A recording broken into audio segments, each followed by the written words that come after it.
Il y a eu un moment où j'ai vraiment décidé de tout laisser tomber, de fermer ce chapitre et de disparaître des radars. Et je me suis posé une question. Si je laissais tomber, qu'est-ce qui se passerait? Aujourd'hui, je vais te partager ce qui m'a retenu et qu'est-ce que j'ai découvert en moi. Bienvenue ma personne, moi c'est Jessica Nini et sur ce podcast, on parle sans filtre de mindset, de confiance en soi, de développement personnel et même de prise de décision. Alors, installe-toi, abonne-toi et c'est parti. Il y a quelques mois, j'ai eu ce moment de doute. Tout ce que je faisais me semblait lourd et j'avais l'impression que rien n'avançait. Et là, cette petite voix m'a dit, Jessica, arrête, laisse tomber.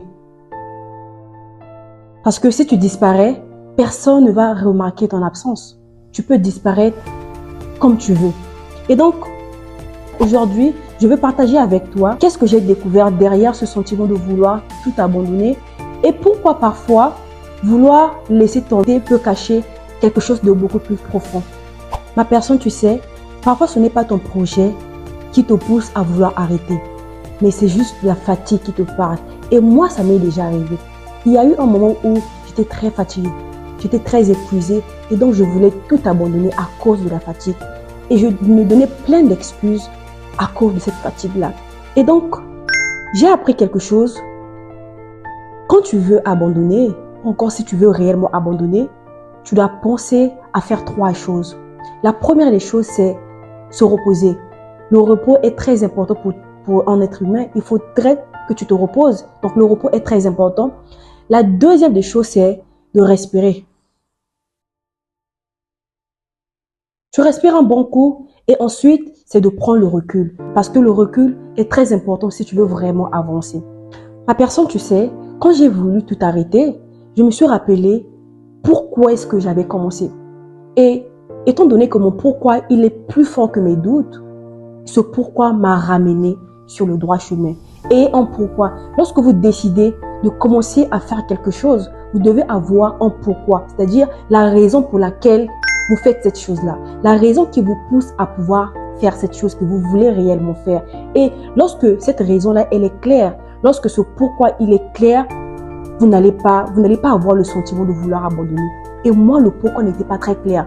Et quand j'ai compris mon pourquoi, quand je me suis rappelé de mon pourquoi en fait, je me suis directement mise sur le droit chemin. Et j'ai décidé de continuer à créer du contenu. Et je vous assure que c'est l'une de mes passions.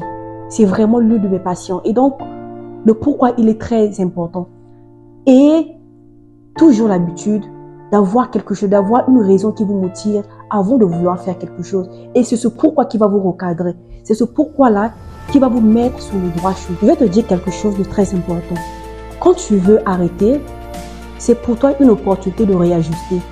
Peut-être qu'il faudra que tu changes la manière de faire.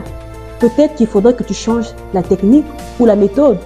Peut-être qu'il faut que tu changes le rythme ou encore l'entourage parce que, on le sait tous, l'entourage a un impact sur nos activités. L'entourage a un impact très important sur notre engagement. Et donc, mais que cela ne doit pas être une excuse pour toi de vouloir abandonner tes rêves. C'est très important. Retiens bien cette partie. Alors, ma personne retient ceci. Le sentiment d'abandon peut arriver à tout le monde. Ça peut arriver à n'importe qui. Moi, ça m'était déjà arrivé. Donc, ça peut arriver à tout le monde, à n'importe qui.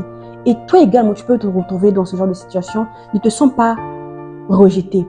Ne te dis pas que il ne fallait pas que ça t'arrive. Ça peut arriver, d'accord? C'est un sentiment qui est naturel. Tu dois comprendre ça, ok? Ce sentiment-là est juste un appel qui va te permettre de réévaluer, ok? Qui t'appelle à te reposer, soit à revenir à l'essentiel. C'est très important. L'abandon n'est pas une fatalité, c'est un signal. Alors, nous sommes au terme de notre podcast, ma personne. Si cet épisode t'a parlé, partage-le à une personne qui traverse un moment de doute. Je t'assure que c'est un moment très difficile parce que je suis passée par là. Et surtout, n'oublie pas de t'abonner afin de rejoindre notre communauté et de continuer cette aventure avec nous. Mais retiens ceci, ta force, tu la découvres quand tu crois ne plus en avoir. C'était Jessica Nimi et merci à toi de m'avoir suivi. Et surtout, laisse dans les commentaires quelle est la partie qui t'a le plus marqué. À très bientôt.